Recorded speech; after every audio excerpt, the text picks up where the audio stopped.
CM Revanth రెడ్డిపై MP Etela Rajender తీవ్ర విమర్శలు చేశారు. కేసీఆర్ హయాంలో కంటే రేవంత్ హయాంలోనే పోలీసులు రెచ్చిపోతున్నారని ఫైర్ అయ్యారు.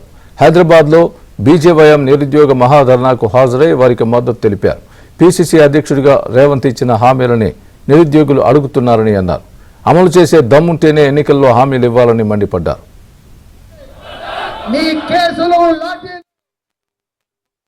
2 లక్షల ఉద్యోగాలు భర్తీ చేస్తానని చెప్పినటువంటి వ్యక్తి రేవంత్ రెడ్డి. ఎన్నెలైతుంది కూడా 7 నెలలు గడిచింది. 8వ నెల అడుగు పెట్టినాం. ఇంతవరకు జాబ్ క్యాలెండర్ లేదు. ఇంతవరకు ఆనాటి ప్రభుత్వం 6,000 టీచర్ పోస్టులు తోడుగా ప్రకటిస్తాన్న 35,000 ఉద్యోగాలు పక్కన పెట్టి 11,000 టీచర్ పోస్టులకు ఎగ్జామ్స్ రాస్తున్న మామూలంతా. ఇవాళ గ్రూప్ 2 ఎగ్జామ్స్ 2,000 పైచీలకు అని చెప్పిండు. గ్రూప్ 3 ఎగ్జామ్స్ 3,000 పైచీలకు అని చెప్పిండు. గ్రూప్ 1 ఎగ్జామ్ ఇవాళ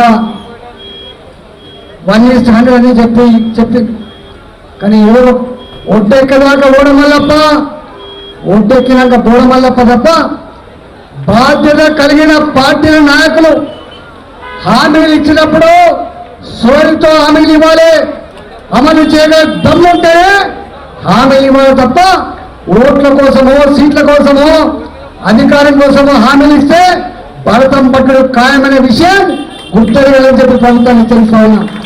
నువ్వు ఎన్నికల ముందు ఏ హామీకి ఇచ్చినావో హామీకి కట్టుబడి 35 లక్షల నిరుద్యోగ యువతకి ఒక ఉద్యోగ క్యాలెండర్ ప్రకటించమని చెప్పి నేను డిమాండ్ చేస్తా ఉన్నా.